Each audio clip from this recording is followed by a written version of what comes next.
Sveiki, kā jums klājas? Šodienas video es vēlos jums parādīt vienu no sāpju cēloņiem sēžas rajonā un kājā, kas bieži tiek sajaukts ar sēžas nervu problēmām vai gūžas locītavas problēmām. Es vēlos jums parādīt, kā pārbaudīt, vai šis ir jūsu sāpju cēlonis un kā šo problēmu uzlabot. Ja jūs mani nepazīstat, prieks iepazīties. Es esmu Dr. Aleksandrs Mota. Esmu fizioterapeits, osteopāts un man ir liels prieks, ka jūs esat šeit. Pārskatieties uz šo jautājumu. Lūsija komentēja: man ir stipras sāpes sēžas nervā un mugurkaulā. Šķiet, ka man muskuļos ir daudz gāzes. Ko man darīt? Palīdziet man lūdzu. Paldies!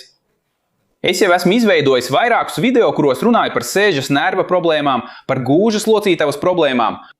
Un jautājums ir tāds, ka ir daudz cilvēku, kuri veic vingrinājumus, ārstējās, lieto zāles, un šķiet, ka šīs sāpes nekad nepāriet, vai arī tās pāriet, bet atgriežas. Jautājums ir tāds, ka bieži vien problēma ir muskulis, ko sauc par jostas kvadrātveida muskuli. Es ātri uzzīmēju šo zīmējumu, paskatīsimies. Iedomājieties, ka jūs skatāties uz kādu no mugurpuses. Šeit mums ir iegurnis, iegurņa apvidus, krustu kauls, mugurkaula beigas. Šeit mums ir jostas daļas, skriemeļi. Un te ir pēdējais krūšu daļas skriemelis un pēdējās ribas. Un šis muskulis, jostas daļas kvadrātveida muskulis, atrodas tieši šeit, blakus jostas daļas mugurkaulam, savienojot ribas ar iegurni. Un vienmēr, kad mūsu ķermenī ir kāds līdzsvara trūkums, daži muskuļi sāk uzkrāt spriedzi, tie kļūst stingrāki un sāpīgāki, un sāk parādīties tās augtās atstarotās sāpes, kas ir sāpes, kas rodas citās ķermeņa daļās šī muskuļa dēļ. Un šeit jūs redzat atstaroto sāpju karti. Sāpes, ko var izraisīt šis muskulis. Spriedzes uzkrāšanās jostas kvadrātveida muskulī. Pievērsiet uzmanību, ka šīs sāpes ir tās, kas izplatās no mugurkaula uz leju, uz sēžamvietu. Un daudz speciālistu un daudz cilvēku uzreiz saka, ka tā ir sēžas nerva problēma. Un, ja tev vēl ir šaubas, atceries, ka es ierakstīju video, kurā parādīju, kā pārbaudīt sēžas nervu. Es atstāšu to šeit kartītē, lai tu vari noskatīties pēc šī video. Un šajā citā kartē, arī par atstarotajām sāpēm no tā paša muskuļa, ir redzamas tās sāpes gūžas sānos, kas dažreiz iet uz leju līdz augšstilbam. Un bieži vien to sajauc ar gūžas problēmām, vidējā sēžas muskuļa tendinītu, gūžas bursītu vai trochanterisko bursītu. Tātad, ja tev ir sāpes šajās vietās un šķiet, ka nekas nepalīdz vai palīdz tikai uz īsu brīdi, ļauj man parādīt, kā pārbaudīt, vai šīs sāpes izraisa jostas četrstūrainais muskulis un kā tu vari uzlabot situāciju. Veids, kā pārbaudīt šo muskuli, ir noskaidrot, vai tas spēj izstiepties, vai to var izstaipīt. Kad muskulis uzkrāj spriedzi, tas neļauj tev veikt kustību, tas ierobežo, vai nu sāpju dēļ, vai arī vienkārši spriedzes dēļ. Šķiet, ka kaut kas kavē kustību. Ļauj man ātri uzzīmēt uz sevis, lai tu saprastu, kādas ir kustības un kāds būs šis tests. Cilvēki, jums nav ne jausmas, cik grūti ir zīmēt uz savām mugurām, bet paskatieties, kā sanāca. Mēs varam iegūt priekšstatu. Tātad, kvadrātveida jostas muskulis atrodas abās pusēs, labajā un kreisajā pusē. Šeit es uzzīmēju tikai labo pusi, tāpēc iedomāsimies, ka sāpes, ko es jūtu, ir labajā pusē. Vai nu tās sāpes, kas nāk uz sēžamvietu, vai tās sāpes, kas nāk uz gurnu. Lai pārbaudītu šo muskuli, mums ir divi veidi. Pirmais ir vienkāršs. Jūs uzliekat rokas uz gurniem un nākat šeit pie mugurkaula. Meklējot jutīgus punktus, sāpju punktus. Ja jūs atrodat punktu, kas ir ļoti jutīgs, it kā būtu sasists, vai arī kādu trigger punktu, tas ir tajā brīdī, kad jūs piespiežat, tas izraisa tās pašas sāpes. Sāp sēžamvieta, sāp gurns. Tas jau ir signāls, ka jā, sāpes, ko jūs jūtat, izraisa kvadrātveida jostas muskulis. Otrais veids, kā veikt šo testu, ir mēģināt izstiept šo muskuli. Lai to izdarītu, jums jānostājās kājās, rokas jānovieto šeit pie kājas sāniem, un tad jūs noliecaties pa labi un pa kreisi, lai saprastu, cik tālu varat nolaisties. Tātad, jūs nostājaties kājās, rokas turat pie ķermeņa sāniem un skatāties, cik tālu varat aizsniegt. Noliecoties tā, it kā mēģinātu aizsniegt ceļgala sānu, noliecieties pa labi, noliecieties pa kreisi. Atceries, ka sāpes ir labajā pusē. Tāpēc, ja jostas kvadrātveida muskulis uzkrāj spriedzi labajā pusē, kad es noliecos uz otru pusi, kad es noliecos pa kreisi, es sajutīšu, ka šeit mugurā kaut kas kavē kustību, it kā vilktu atpakaļ.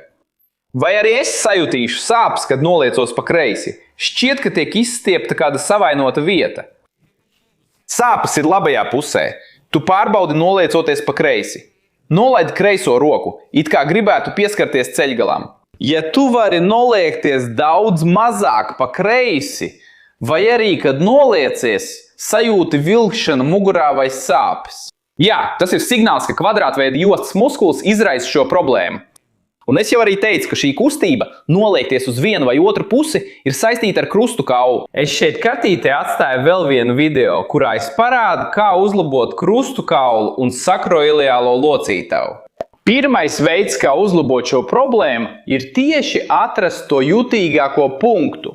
Kad atrodi šo jutīgāko punktu, tu uzturi vieglu spiedienu. Es gribu, lai tas izraisa vieglas sāpes, vai vēlams pat bez sāpēm, labi? Ja jūti stipras sāpes, tu spied pārāk stipri, atslābini šo pirkstu, atslābini šo spiedienu, veic vieglāku spiedienu. Kad ir panesamas, vieglas sāpes vai vēlams bez sāpēm, tu uzturēsi šo spiedienu un vēl nolēsies uz to pašu pusi. Uzturi šo spiedienu šeit. 90 sekundes. Kad tu atgriezīsies, tu redzēsi, ka punkts ir mīkstāks, mazāk saspringts un sāpes ir ievērojami mazinājušās. Tu vari atkārtot šo vingrinājumu līdz 3 reizēm. Ja palika vieglāk, piespied stiprāk. Ja sāpes atgriežās, noliecies, pagaidi 90 sekundes un atgriezies. Un vari atkārtot 3. reizi. Spied vēl dziļāk, noliecies, pagaidi, līdz sāpes mazinās, pagaidi 90 sekundes un atgriezies. Es joprojām esmu pārsteigts par šo zīmējumu. Tas bija ļoti grūti. Cilvēki, novērtējiet to, abonējiet kanālu, ieslēdziet zvaniņu un ieslēdziet visus paziņojumus, jo tas nav viegli, vai ne? Otrajā vingrinājumā tu masēsi šos muskuļus, masē abus sānus, izmantojot šos rokas kauliņus. Kad tu aizver roku un izveido stingru dūri, tu redzi, ka paliek šie kaulu gali, un tie ir lieliski, lai masētu muguru. Tātad tu liksi šos rokas kauliņus katrā pusē, tu vari masēt no augšas uz leju, un vari masēt, veidojot apļus. Veic šo masāžu 30 sekundes vai pat minūti, ja tu jūti to patīkamo sajūtu, to atslābumu. Ar masāžu un vēl vienu papildu padomu. Paskaties, kas tev labāk der, vai darīt šo masāžu stāvot, sēžot vai guļot uz vēdera. Katrs cilvēks ir atšķirīgs, tāpēc izmēģini un paskaties, kas tev vislabāk der. Un daudziem cilvēkiem šis muskulis ir tik sāpīgs, ka nevar izpildīt ne pirmo, ne otro vingrinājumu. Tādā gadījumā tev jāveic šis 3. vingrinājums. Un 3. vingrinājumu tu veiksi guļus. Bet pievērc uzmanību vispirms apsēdies uz gultas vai kādā citā vietā, kur tev ir ērti apgulties un piecelties. Un iedomājies sekojošo. Ja sāpes, ko tu jūti, ir labajā pusē, tu apgulies tā, lai sāpīgā puse būtu vērsta pret ķermeni. Tātad, ja man ir sāpes labajā pusē, es apgulšos uz kreisā sāna. Un šeit tu darīsi šādi. Apgulies uz sāna, sakrusto un savij pirkstus. Šādi.